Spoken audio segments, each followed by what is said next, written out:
Good afternoon, morning, still morning. My name is Owen Clark. I work for Symantec. It's the world's largest IT security company.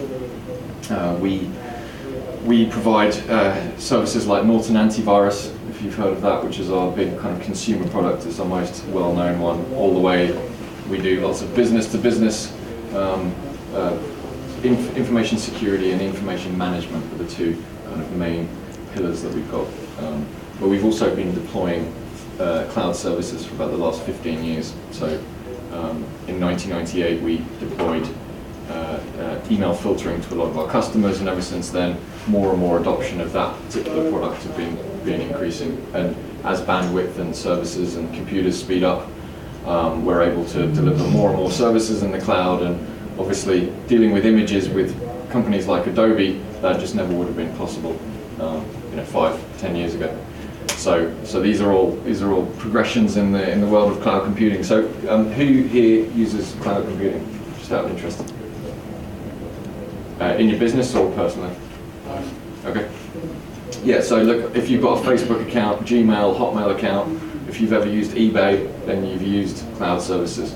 Cloud services are really just applications and a way of hosting these applications on the internet rather than having them sitting on some hardware in your building. So just to give you an example of really who's using cloud services at the moment, these are some of our customers in Australia. 11 of the top 12 banks use cloud, our email filtering service specifically. But 6 years ago there was pretty much zero cloud adoption, and now about 55 to 60% of organizations are using one or more cloud service in their organization, and over the next 3 years that's going to be more like 80 to 90%. So the reason why I was asked to talk today is because a lot of businesses either don't know that these things exist, or they find it a bit scary, or they're just not really that interested in looking at something new. So I'm here to talk to you about what's out there. Not necessarily do any product pitches for you, you'd be glad to hear. But yeah, look, there's a huge world out there, and for small and large businesses, there's a lot of cost savings that can be made from moving to utility computing. So the best example that I've heard of cloud computing is back when, before alternating current was invented, they used direct current, which was a sort of younger brother of alternating current, but it couldn't go further than about a mile. And so most factories needed a serious power station right next to a factory, and a business owner needed to actually build its own power station to have a working factory. They needed to employ staff to run the factory, to run the power station. If the power station went down, they obviously needed to have all the spare parts, and obviously if the power station died, the factory would also die for a certain amount of time. So as soon as alternating current came around, this power was able to go for miles and miles and miles. Homes all over all around the region will be able to get power from exactly the same power station, and something called multi-tenanted architecture was invented, where lots and lots of different homes and businesses could tap into the same source. And things like capacitors were able to store it locally, and you just had a little meter, and that meter told you how much you were using, and if you weren't using any, then you didn't get charged, and if you were using some, then you'd get charged for exactly what you were using. So cloud computing is exactly the same. So most models are per gigabyte or per megabyte or per user. So how many users are actually accessing this service? Like LinkedIn, for example, I think they're charging $50 a month for a service that gives them all sorts of information to tap into their resources on LinkedIn, so they can go and prospect new companies and stuff like that. But what we provide are security, email security, web security, email archiving in the cloud.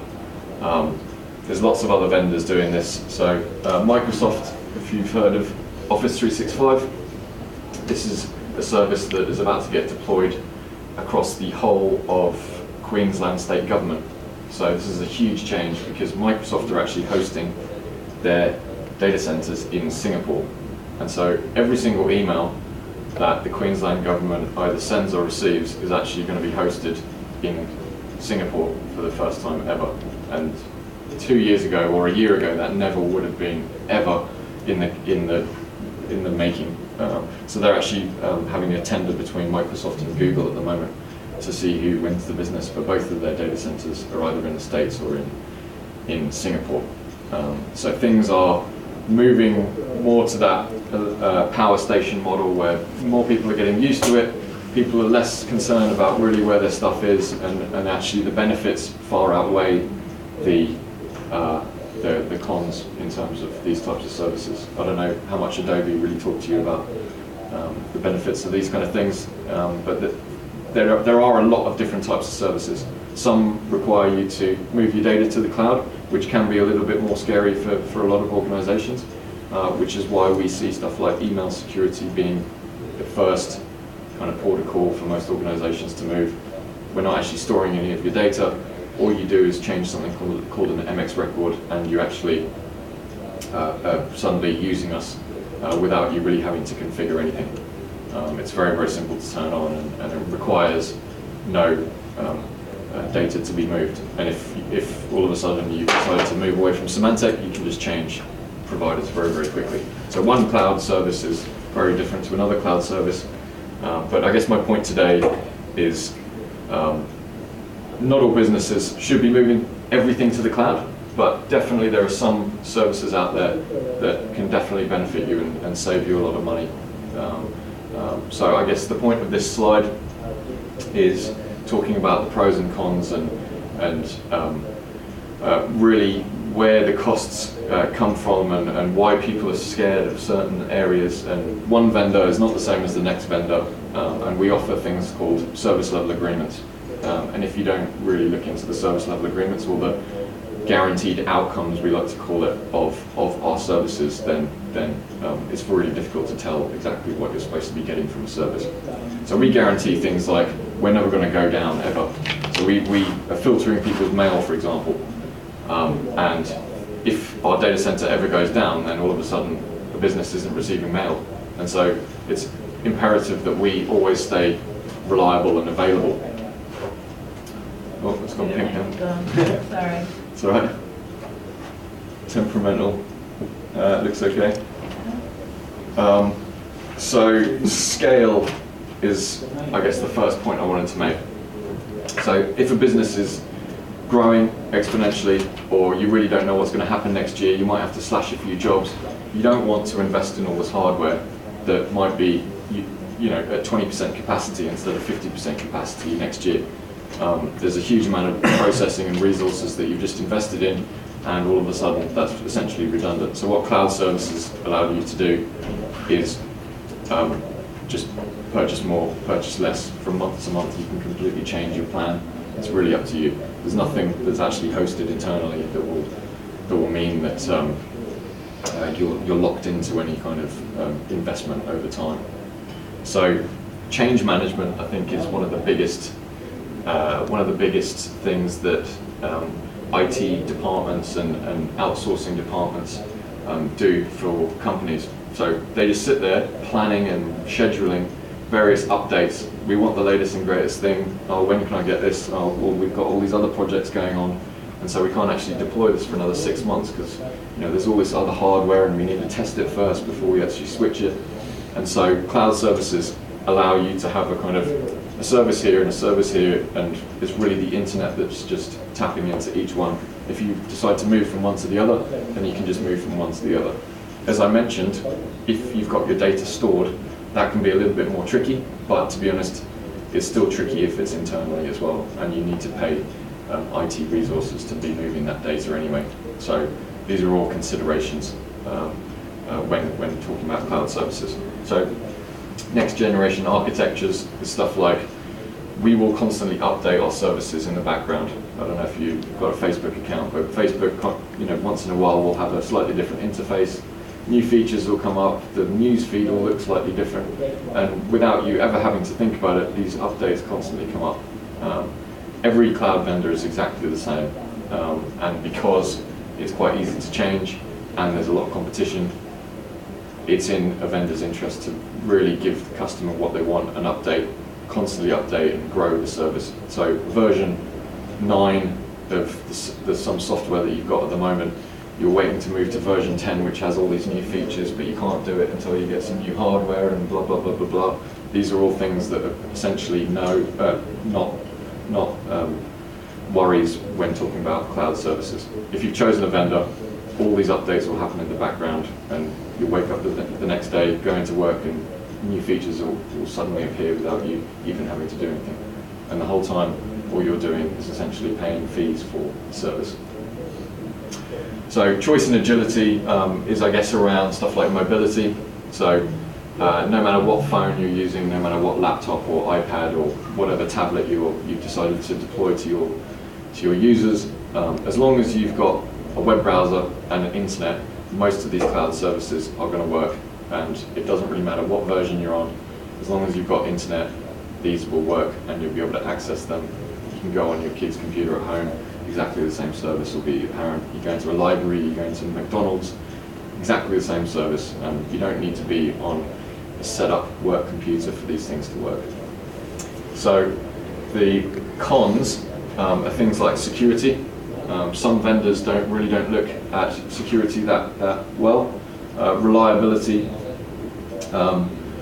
We do something called clustering. So internally, if you're deploying lots of services in your own business, you will sometimes buy two of the same service. So if one service goes down, this one picks up the slack, and your users can still operate.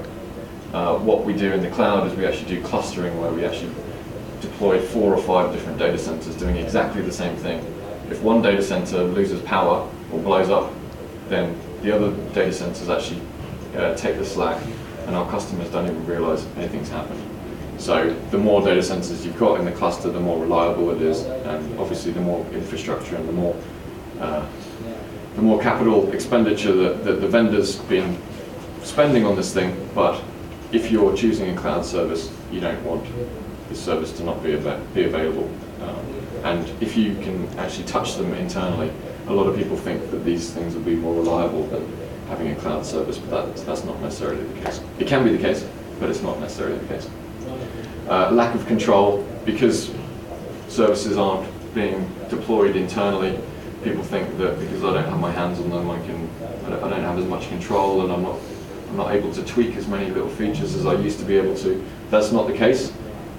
Yes, sometimes it is nice to have your hands on certain things, and yes, if you have not checked your service level agreements with a particular vendor and they go down, then yes, you are completely out of control.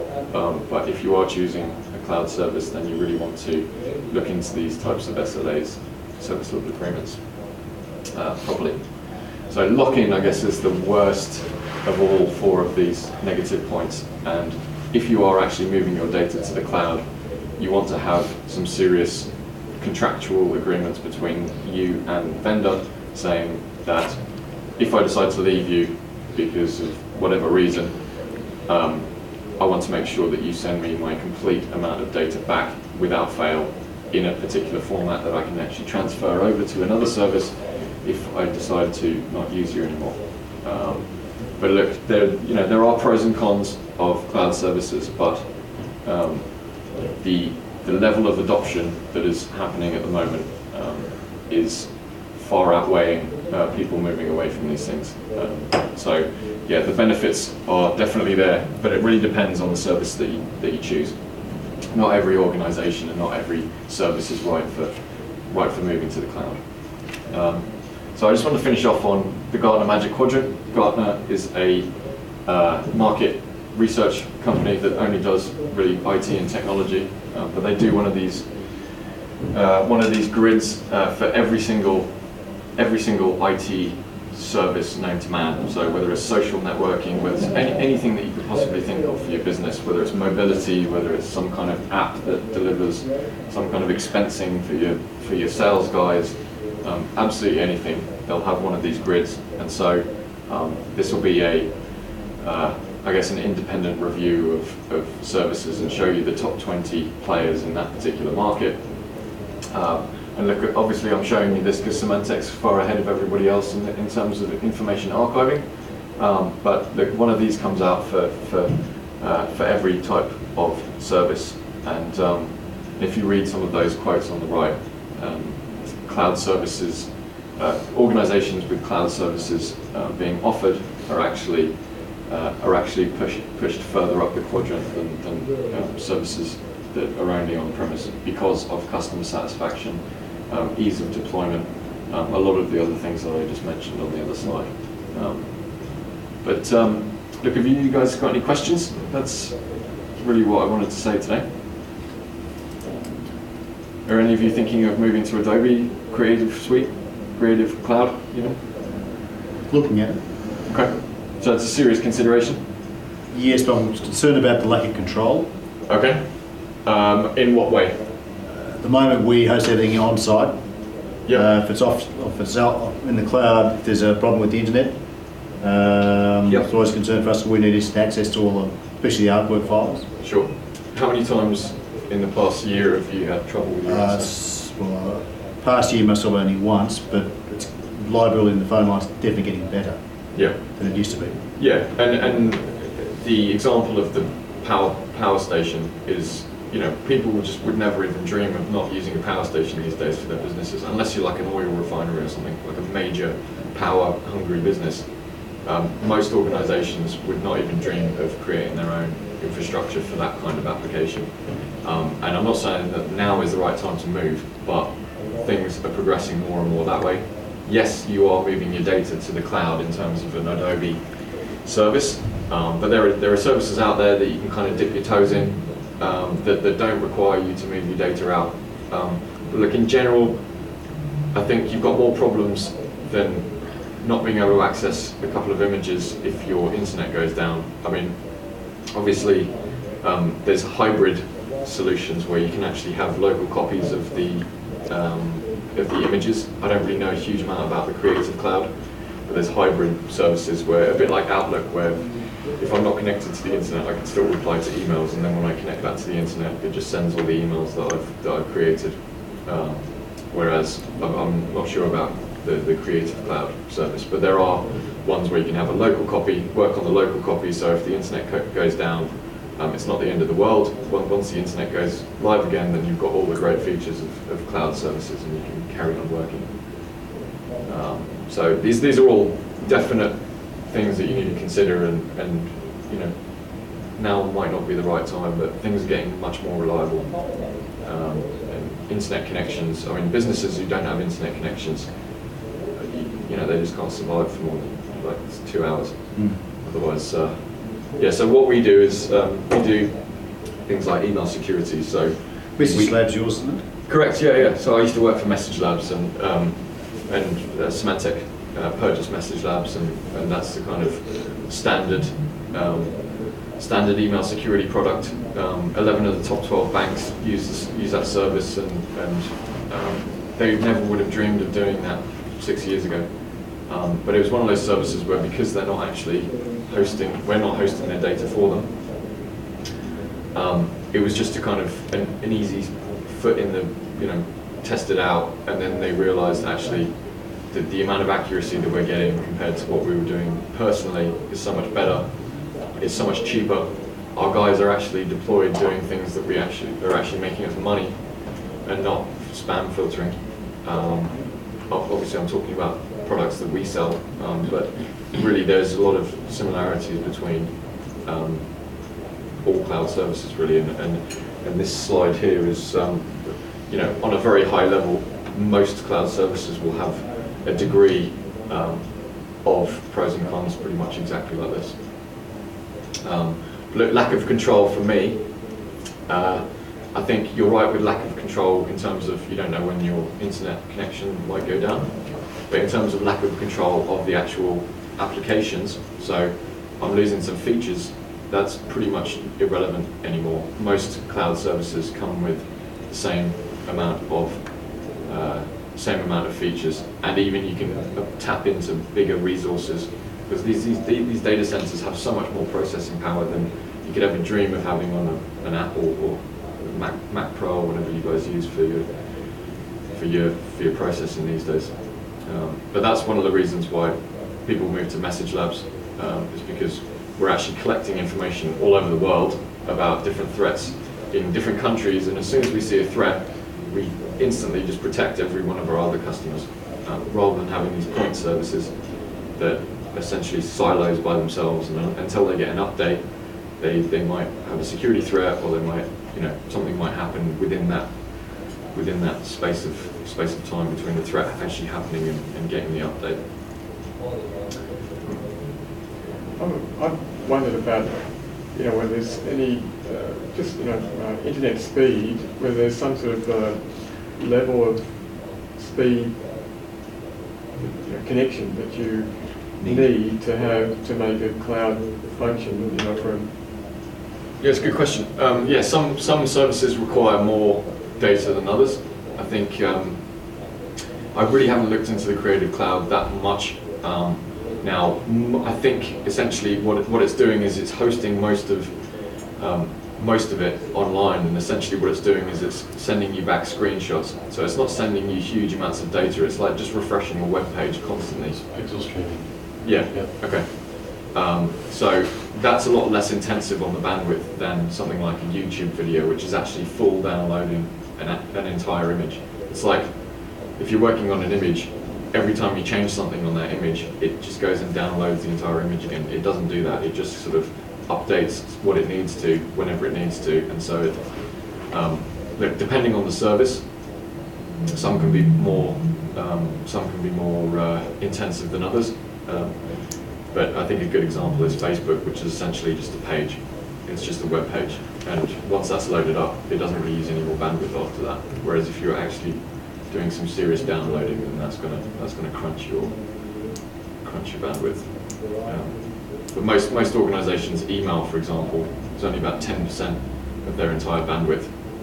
Might even be less if they're doing a lot of, if they're sending a lot of files over the wire. But as soon as someone goes and watches a 5-minute YouTube clip, they've used more bandwidth than they have for the entire day via email. So there's different applications that are more intensive, and the more modern the pipes get, the more ability we have to host more services on the cloud, and the technology is kind of, people deploy services that some organisations with really fast internet connections can tap into. Others haven't quite got there yet. Then the internet connection will go like that. Then the people who are developing the services will think of some other great ideas that will use that kind of bandwidth level, and it's just a constant kind of update. It's like you look at like a Hotmail back in the 90s. I mean, it's very different to what we're able to do. I mean, that was pretty much the only cloud service that I remember using back in those days. Apart from just accessing websites, there weren't that many cloud services available. And these days, I mean, there's entire programs that are hosted up there, and no one really even blinks when they're using them these days. And that just never would have been possible with 128K items. ISDN lines, awesome technology at the time. Any other questions?